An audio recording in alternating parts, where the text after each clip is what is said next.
Well, welcome in once again, everybody, to what promises to be another exciting, informative, relevant edition of the 19th Hole Podcast for golfers. I'm your host, Dennis Silvers. Glad to have you tuning in today on whatever platform you are on. And we've got a great show lined up for you today. We got a gentleman on who was just a phenomenal golf instructor, very well known in the industry, and you're going to learn little bit, a whole lot more about him in just a couple of minutes. Anyway, weather here in Las Vegas has been crazy. We've actually been getting something that we're not very accustomed to, and that's called rain. It's happened to rain the last couple of days here. We've got more expected. We got some thunderstorms. The temperatures have gone from 112 all the way down to the low 90s, which is kind of normal for us this time of year. So everybody's kind of enjoying the cooler temperature, but of course the offset is we've got some clouds and we've got a little bit of humidity, which everybody here hates, but it is what it is. But still, weather's very good for getting out to play golf, and we hope that you are certainly doing the same. By the way, something coming up in about a week or so, a little event called the President's Cup, which you've probably been reading about or hearing about. That's going to be at a wonderful facility called Quail Hollow in beautiful Charlotte, North Carolina. And I believe that starts on September the 22nd through the 25th. All of the captains have announced who all of the team members are. And all I can say is I think the Americans are going to walk away with it with no problem. I mean, there's some great uh, players from Great Britain and other places, but the American team, I think, is very strong. So I think Davis Love is just going to have a cakewalk. That's my personal opinion. But we'll see how it comes out. Anything can happen on any particular day, and that's what makes it interesting. Let me tell you a little bit about our special guest today. So happy to have him back on the show. It's been a little bit of a time. Brad Redding is a Golf Magazine Top 100 teacher, and he's also a PGA master professional in instruction. Brad is a seven-time PGA Section Teacher of the Year and has appeared as an instructor on the Golf Channel, on Golf Academy Live, and Your Game Tonight, as well as being a contributor to Golf Magazine, Sports Illustrated, Golf Digest, USA Today, and PGA Magazine. Brad has worked with players on every level of player, from PGA Tour players to beginners. Brad owns and operates Brad Redding Golf at Target Golf practice and training facility in Knoxville, Tennessee. He also has numerous satellite schools in Myrtle Beach, South Carolina, and Brookneal, Virginia, as well as Athens, Tennessee, which is really kind of a cool spot. So anyway, without further ado, let's bring up the man of the hour and welcome Brad Redding onto the show. Brad, I'm glad we Hey, were man. able to connect, and thanks for taking time out and coming on the Hey, show, my man. friend. Thank you, Dennis, for having me on. I appreciate that very much. Hey, anytime. First off, I wanna kind of get this out of the way before I start giving you some questions. A lot of publicity, a lot of ink back and forth on in newspapers and magazines and social media and stuff about the Live Tour. What Yeah. what are your impressions about the Live Tour? What do you think about it? What do you think about the guys that have gone over? Where do you think it's going to go, Brad? Well, I don't blame the guys for going for more money. That's fine. I understand that totally. But with every um, good thing comes bad things. For them to come back to the tour, the PGA Tour, that probably will happen. I'm not a big fan of them playing in majors. They won't get points as far as getting a chance to play the majors. And from people I've talked to, as far as the majors aren't run by the PGA Tour. The Masters, Invitational only, U.S. Open, the USGA, the PGA of America, not the PGA Tour, and then obviously the British or the Open is run by the R&A. Right. So those are all different and not run by the PGA Tour. So they can do anything they want. I wouldn't be surprised if some of the guys that could play in the majors are not invited. Hmm. That would not surprise me at all. Even at the Masters, Dustin Johnson has won the Masters, but again, Dennis, this is an invitational only tournament. Right. There's no guarantee that I win the Masters. I get in every year. Right. And there's some guys at Augusta that have kind of talked a little bit that way about they're not big fans of this Live Tour at all. One of the guys that actually runs or actually is on the board for the world ranking points is a member of Augusta National. And he has basically said, and not actually come out and said it, but has hinted to the fact that we don't want those guys to get points. To me, I agree because, the NFL doesn't go on three quarters. It's Right. four. Yeah. And they're playing 54 holes. That's not 72 holes. And to me, that's 54 is not enough. 72 Yeah. holes would have been forever. NFL's run it that way forever. 9 innings for baseball. Yeah. I just think that those guys shouldn't play in majors. Well, you get a lot of opinions on it, and I respect what you say, Brad, but it's interesting to see golf fans on social media. Some Mm-hmm. absolutely are falling in love with the Live Tour now. Yes. Others are knocking it for that reason. Oh, they jumped for the money, and it's only 54 holes. I think they're going to change their format in 2023. They're looking for some television coverage, which I think they are Right. going to find eventually. Probably. But Yep. but people here are even saying, Brad, they're losing interest in watching the tournaments here. There's no, a lot of the headliners have gone over there. They're saying, Mm-hmm. I don't know who's on the leaderboard anymore, for crying out loud. Right. I can't watch the whole thing. I think the sponsors are a little bit concerned with viewership falling a little bit. I think those are all legitimate concerns, Brad. Yeah, I agree. The thing that one of the big pluses of the PGA Tour is that they do work towards charities. I mean, they have charities, Yes, and the Live has none, right. zero. So that's a concern to me. I mean, like St. Jude's and terms like that really have this money that goes to the hospitals Yeah. and things they do, which Yep. is to me an important part of the PGA Tour. Yes. Um, and the Live has nothing like that. Yep. I don't think they'll ever have anything like that as well. Yeah. The PGA's made some good moves as far as allowing guys that don't make the cut. They get a $50,000. That's a good move, I think, because the guys that are playing out there that don't make the cut, they're not making any money. Yeah. Doing that move was good. I'm not a big fan of what happened at the BMW at all. They kind of can jump to one tour or the other.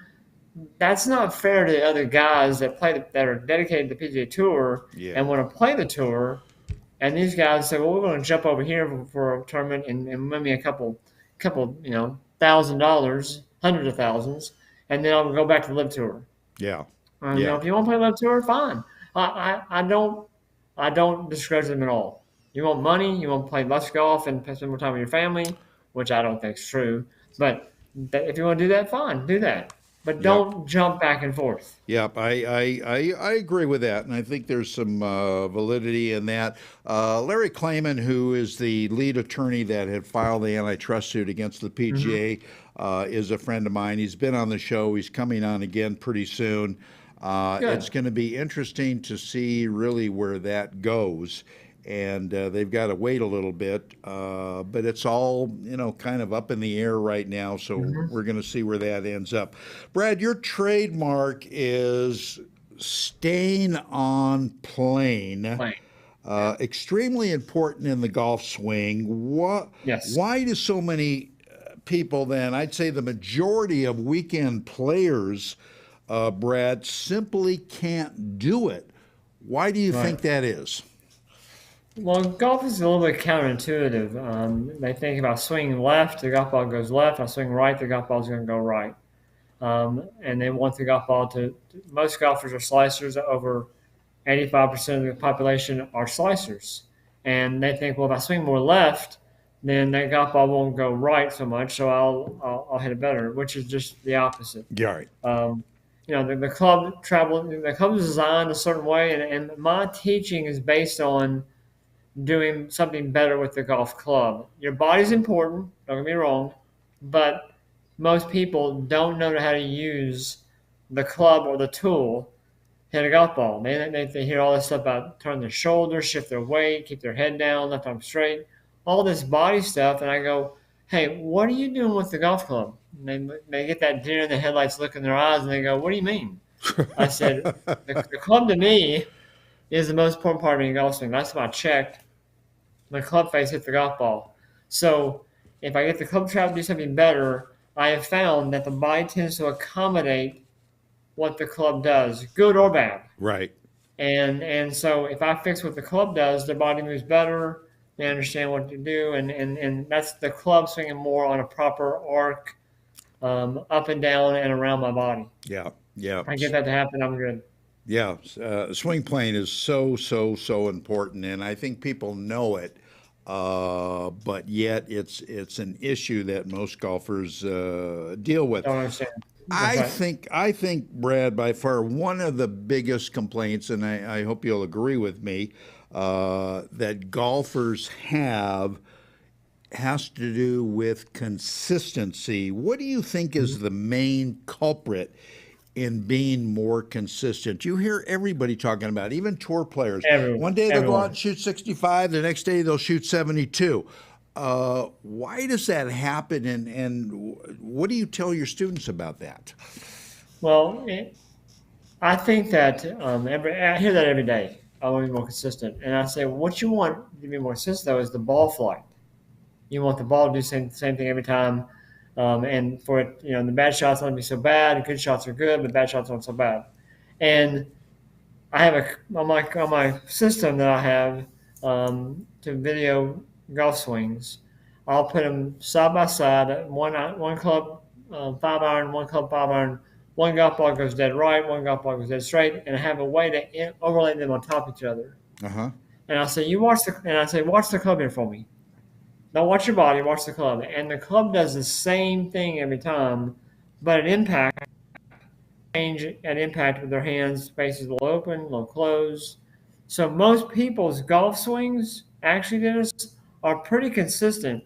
Their impact's not, their ball flight's not, but as far as their actual motion, it's pretty with the club now. Right. It's pretty similar.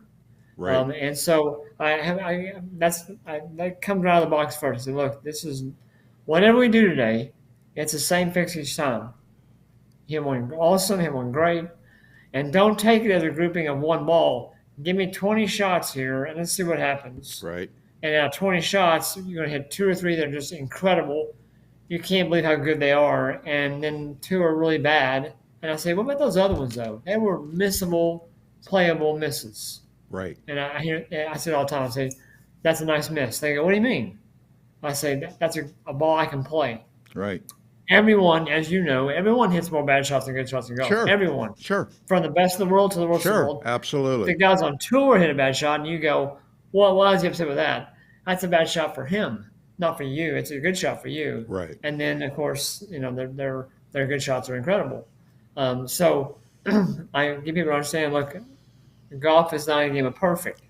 It's a game of where if I play around a golf and shoot 72, take 32 putts away, now I have 40 shots. Out of those 40, if I hit 4 or 5 really well, just the way I want to, good ball flight, good contact, curve the right way, that's about 4 or 5 out of 40.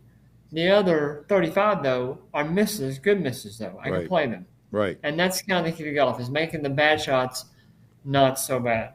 Exactly, making them acceptable where you could work with them. All right, I didn't get 8 feet close to the pin. I'm on the front part of the green. I got a 40-footer, but you know what? You're putting, so it's an That's right. acceptable miss. Exactly. Yeah, Exactly. that's very very well said.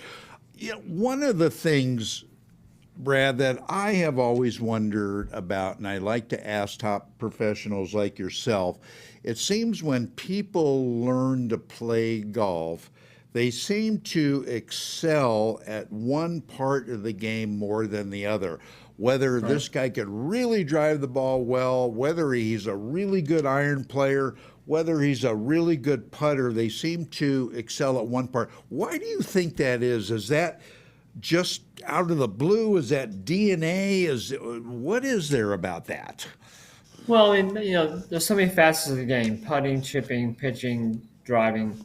I will never be a long driver.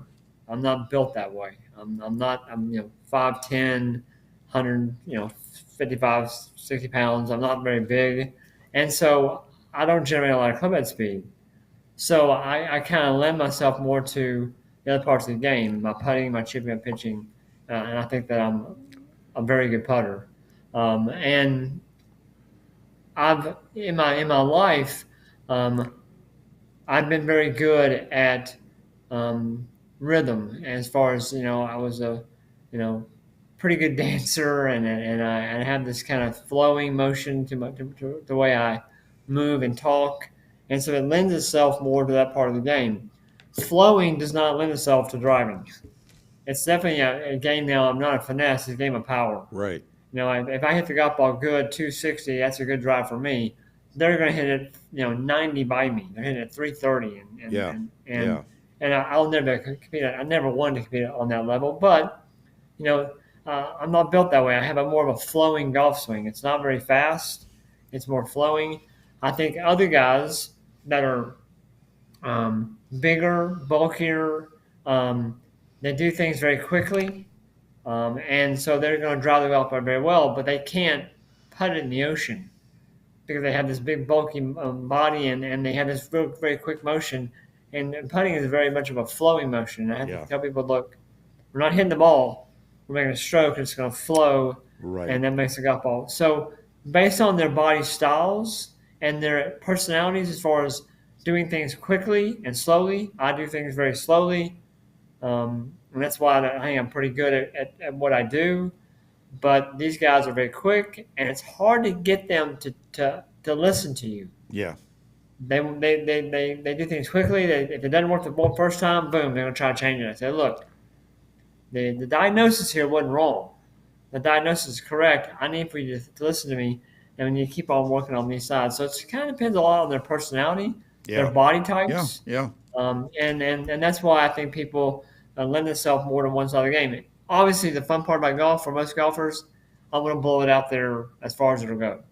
That's the John Daly when he came on the scene. That's it. They all want to do that. That's it. Sitting there and making a 20-foot putt, that's nice to make your score go down, but it's not very exciting. No.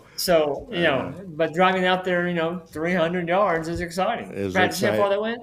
Yeah. You know? Yeah. We had a lot of, when I was in That's- Detroit, we had guys that were members of the Red Wings hockey team. They didn't care where the golf ball went. They just sit on the range and bombed it out there as far as they could. They didn't even care where it went, though. Right. They just want to see how far they could hit it. Yeah. Yeah. And that was fun to watch. Yeah, that is, and that's one of the reasons I like long drive and Yes. and stuff. That's very cool. So you were very good at dancing. So all of a sudden now, Brad, you've put this image of in my head, and I'm thinking about Brad Redding doing the tango, and I'm going, oh my God, okay, we got it. Anyway, I'll tell you what, Brad, stay with us. We're going to step away. We're going to take a short break. And we come back, we're going to have a lot more, and we're going to kick this off with some great fitness tips by Janice Thornton from Fitness with Janice. Take a look at this. She's awesome. We'll be right back.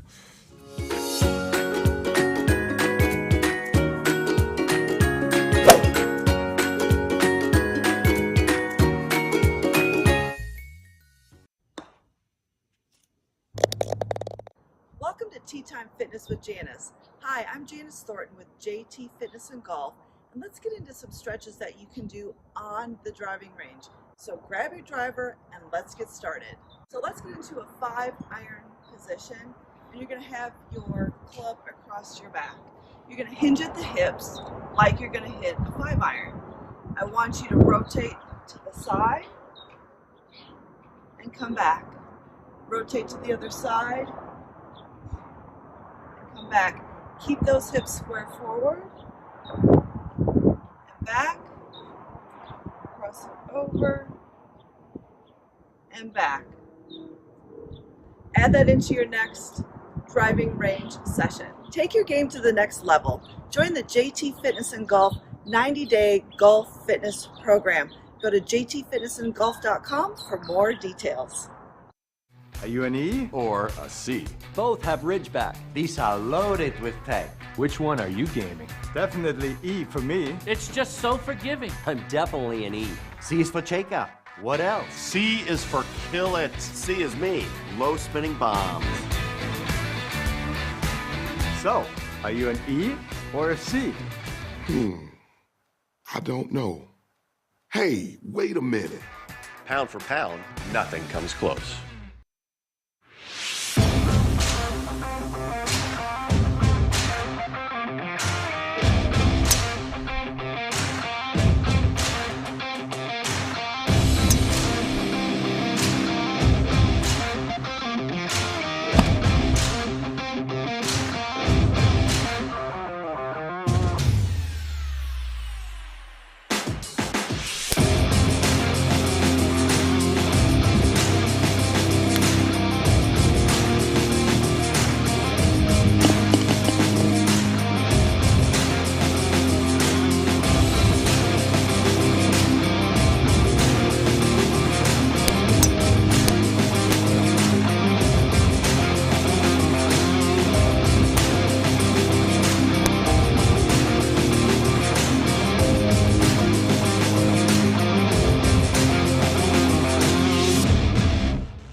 Welcome back, everybody. Before we get back with Brad Redding, I just want to mention that, the show's being titled by Encore Golf, and they make great, great golf balls. But they have something new I want to tell you about. It's called the Encore Marketplace, and they have a VIP membership. You could get great Encore golf bags, putt view, yardage and green maps, Spectrum Performance eyewear to help your game, lab putters, Edison wedges, a whole lot of stuff. They give you free shipping and also discounts on all of their stuff. So do me a favor, check them out. Go to encoregolf.com and look for the Encore Marketplace. They've got a lot of very, very cool stuff.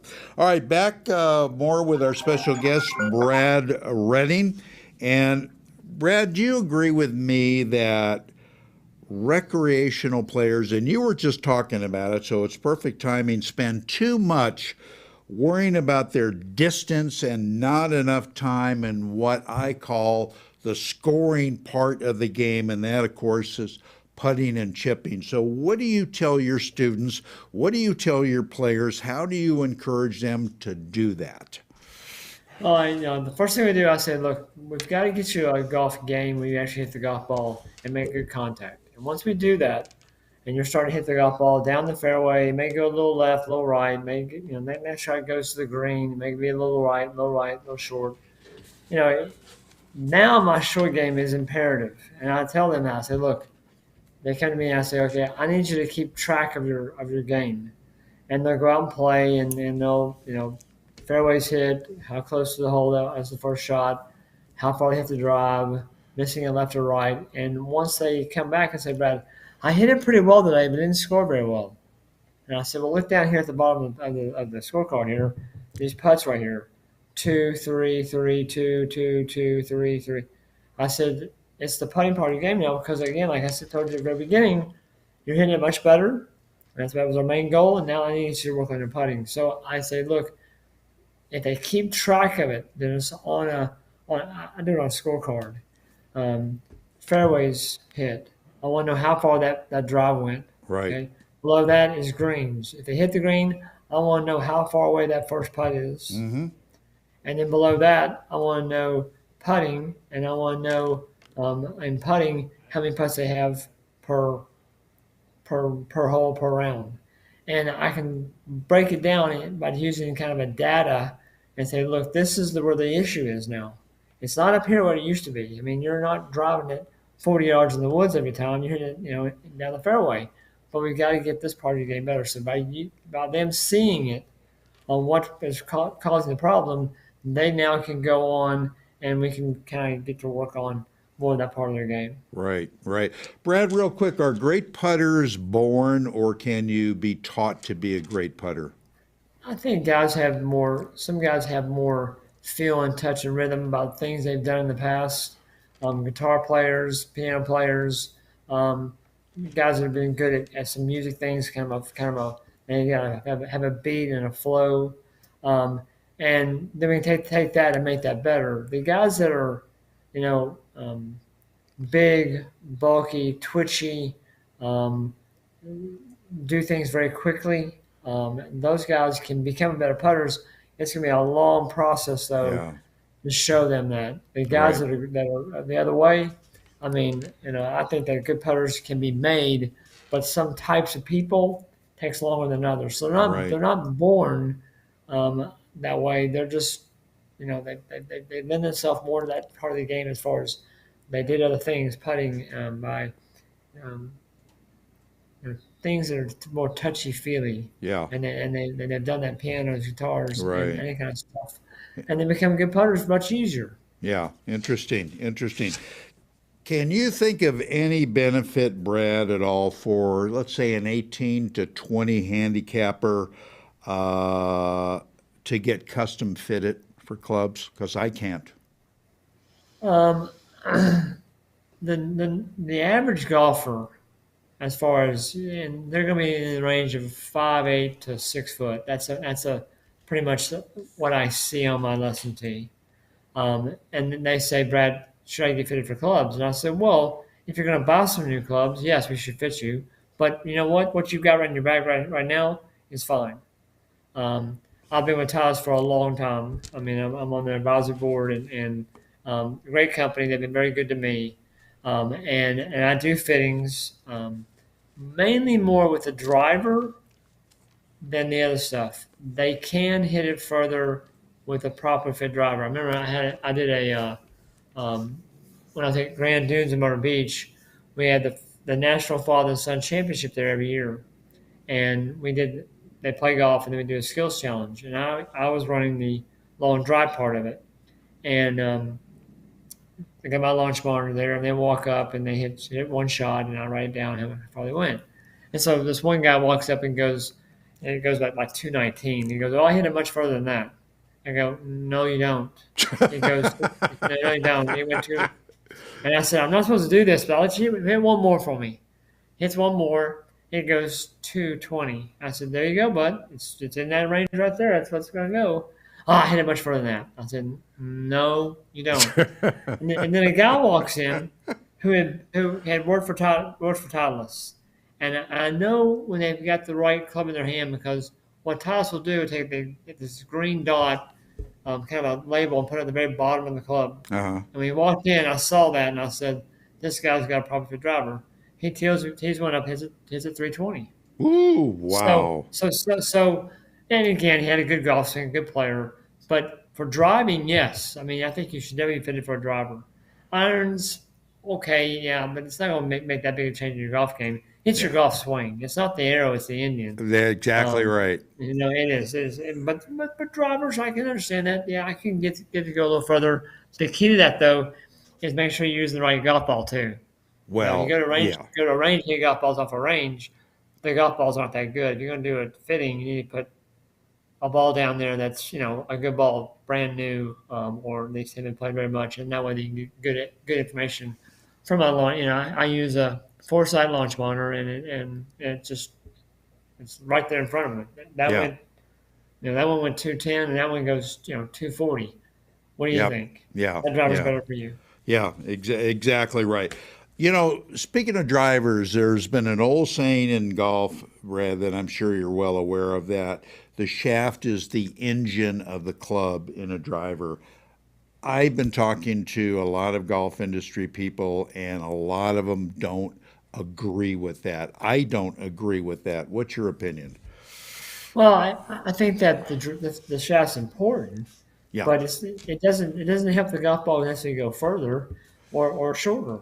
To me, it always goes back to, like I said before, the arrow of the Indian. If I have a good golf swing and it's traveling on a pretty good path, and a good golf swings to me are the club traveling on a good path, I'm going to make better contact with the golf ball and it goes a certain distance. Whether the shaft kicks or doesn't kick, Uh-huh. or it bows or doesn't bow, that won't make a huge difference in how far that golf ball goes. Yeah. So I don't believe that it is the engine. I think the engine is me. I'm the engine. I agree. I'm the guy using the weapon, and I want to make sure that weapon's traveling the right way, and that's going to make the golf ball go a certain distance. Club wise, I could go out there and play with a set of ladies' clubs. Seriously, I can go out there and play with a set of ladies' clubs, ladies' length, ladies' shaft flex, ladies' grip size, and go out there and play.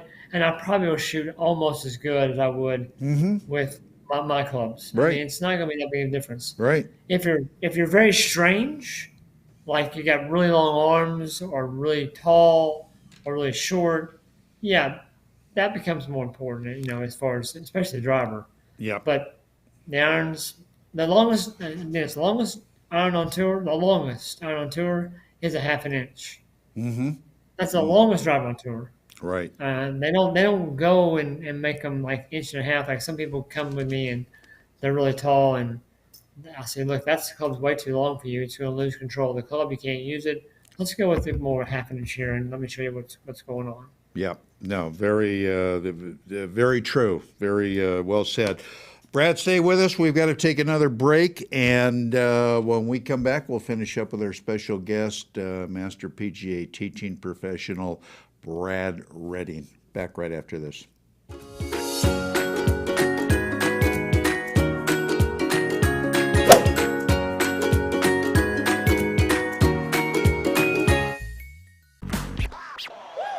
Hey golfers, I've been a golf talk show host for a long time, and I've been playing golf even longer.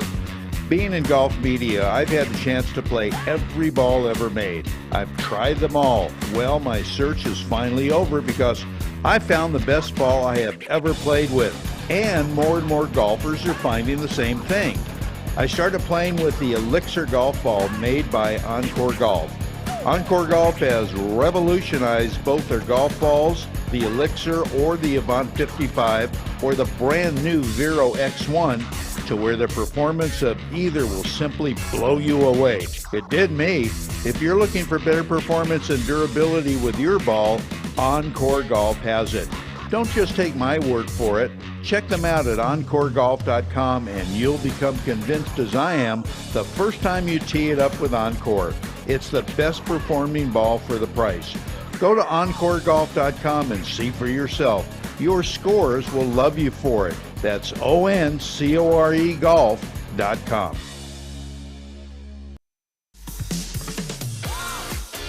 As golfers, we want instant gratification when it comes to a better golf swing and playing better golf. Impossible, you say? Not anymore. Golf Boost Artificial Intelligence, AI, has developed and patented the most advanced swing analysis technology in golf. Simply, the algorithms detect your body position and then analyze your golf swing using their artificial intelligence technology. The AI captures all the relevant data from your swing video and then presents you a personalized lesson. Golf Boost AI is the ultimate swing analysis and virtual instruction system for golfers of all ages and abilities. This sophisticated software takes into consideration your height and build, playing level, and returns the ideal solution for your swing. Bottom line, Golf Boost AI is an incredibly convenient and cost-effective tool for golfers to improve their swing. Go to golfboost.com and check it out. The app is free to download and try. Visit golfboost.com today.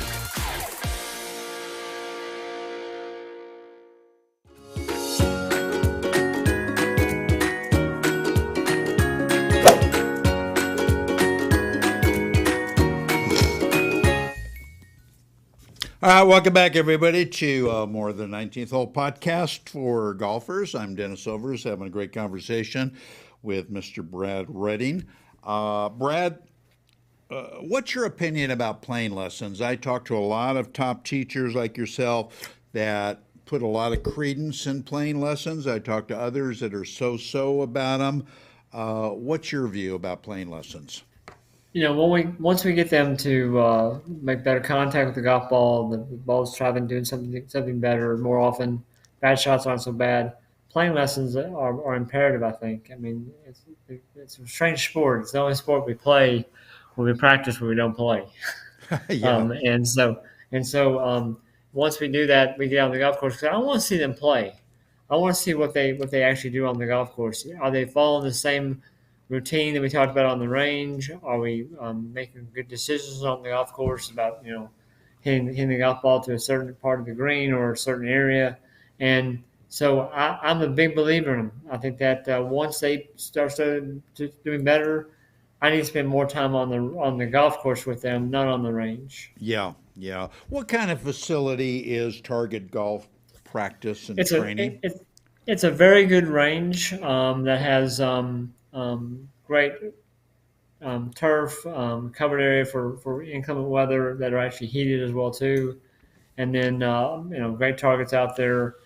They had a three-hole golf course when I went out there, and they lost the greens when I went out there, and we're in the process now of getting the greens back. And he actually had it mapped out for a nine-hole golf course, but I said let's kind of get three of them back, in shape, and then we'll go from there. The actual layout for the three holes is really good. I mean, little dog legs right, little dog legs left. Of course, being here in Tennessee, we have kind of rolling terrain, so it's really good. You got a nice water feature out there, and so we do all the lessons on the range. I've kind of gotten one of the greens back into shape, and so we actually go over to the range or to the golf course and play one hole when I need to work on their full swing. I also have ranges close to me or courses close to me. We may go there and I've kind of got a good arrangement with them. The other courses, though, are awesome. I mean, the one in Myrtle Beach is at the International Club. Great range, great golf course.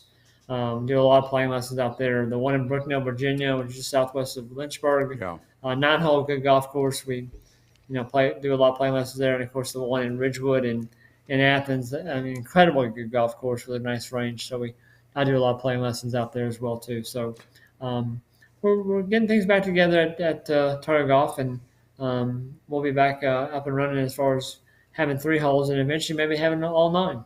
Are they full holes, Brad, or are they Yeah, okay? yeah. There's four par threes and four par fours, or Okay. five par fours. No par fives, but the ones at the courses, of course, they have a full array of threes, Right, fours, and right, fives. right. But the one at Target Golf, we got three par threes and par fours, and I didn't know that when I got there. I mean, I knew that the greens had died on them. They didn't know how to take care of them. Kind of people that built a really great facility, but didn't know how to take care of it. And I've kind of stepped in and kind of helped them, um, with fertilizing and aerification and stuff like that. That I've been around all my life. I've kind of helped them understand how to take better care of the range Right. and eventually it'll be the golf course.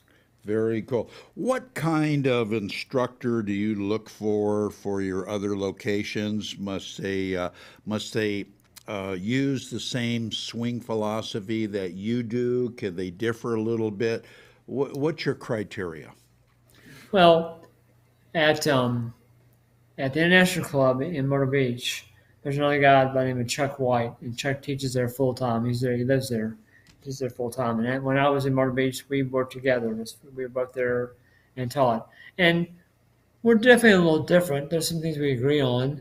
He's a golf machine guy, and golf machine guys are very intelligent and know a lot about the X's and O's. Um, but to me, what a good teacher is, Dennis, is really them.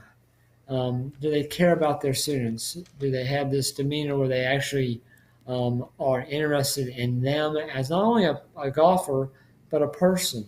Right. Um, communication to me is huge in teaching. And so I'm looking for a guy that treats their people well. I mean, if they walk out on the range and give a few quick tips and they're off back to the clubhouse, I mean, I want to be out there and spend the full time with them, and they've got my undivided attention. Right. I care about what they do and how they do it, and I want to know about them as a person too. Yeah.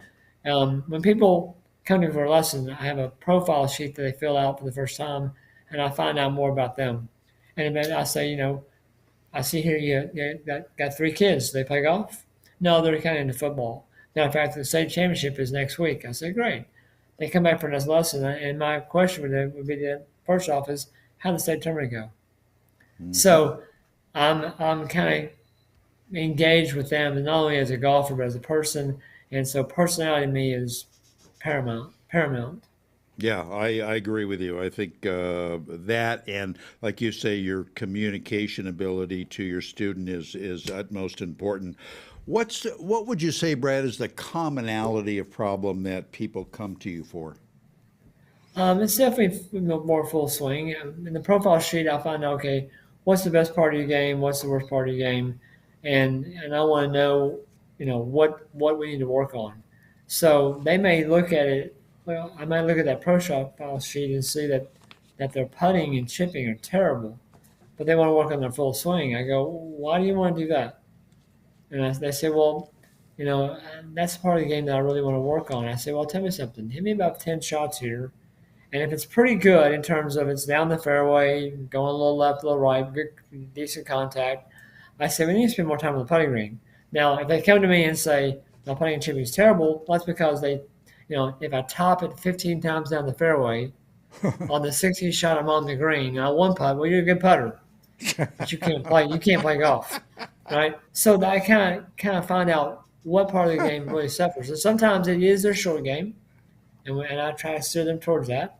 Sometimes more the full swing because the full swing is so bad that they can't get to a point where they can chip or putt it. Yeah. So that profile sheet is really important to me because I keep all those. I have them laid on my desk when they come for a lesson.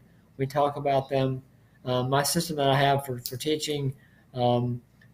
They've had 4 lessons. I can go back and look at all 4 lessons. Right. And I do that every morning to find out where they are in their swing. I got a lot of students, so sometimes I remember their faces and their swings, but maybe names I don't remember. But by doing that, I remember their name and their off swing, and we can kind of make more progress from there. Right. If people are in your area, they want to take a lesson or two from you or any of the other areas, how do they get a hold of you? What's the best way? Just go to bradreddinggolf.com.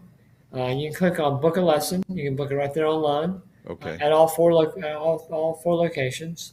When you pull up the booking system, it'll let you know where I am at that time. Okay. I spend usually 3 days out of a month at one location, 3 days out of a month at another location. Spend most of the time in Knoxville. Got a wife and she likes to have me around sometimes. So Yeah. So it's been a great ride. I mean, I'm back in Knoxville, my hometown, and we talked about that when I was in Myrtle Beach. I asked my wife, said, "It's time to go home, isn't it?" And she says, "Yeah, it's time to go home." Yeah. So we came back home, and about 3 courses that wanted to have me come work for them. I said, I've been there, done that. I found Target Golf online, and I said, you know what? Let's go check that out. I checked it out, and no one there was teaching.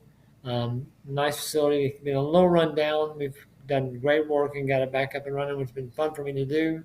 I like to build things, and so it's been a good ride, and I'm very blessed at what I do and the people that I have that come work for me, and I'm very blessed to have guys like you help me promote my business. I appreciate it very much. I appreciate that. Well, you are a credit to golf and teaching part of it, and you've been around for a long time with a great reputation, and you've got good information. Always glad to do that. You going to be at the PGA show, by the way, next year? I am. Are you going to be there? Oh yeah. Okay. I'm there every year. Okay, because I'm there, so good. We're gonna have a couple of beers or whatever. I'll hunt you down. Absolutely. I'll be in touch, and that'll be a lot of fun. That'll be a lot of And fun. maybe a sweet tea and some beer too. Okay, you got it. Well, you Can't got pass it. up sweet tea. You got it. All right, Brad. Thank you so much for your time. Like I say, always great. We'll have you back on sooner or later, and I appreciate your time. You're a good guy. I appreciate it. Thank you for everything you've done for me too. Appreciate you. it, man. Thanks. Thank you very much. All right, that's going to wrap it up for a good guy, good teacher too. That's going to wrap it up for another edition of the 19th Hole Podcast for golfers. I'm your host, Dennis Silvers. We love bringing you the show. Hope you enjoy watching them, and we will be back same time, same place next week. So keep it in the short stuff, everybody. So long.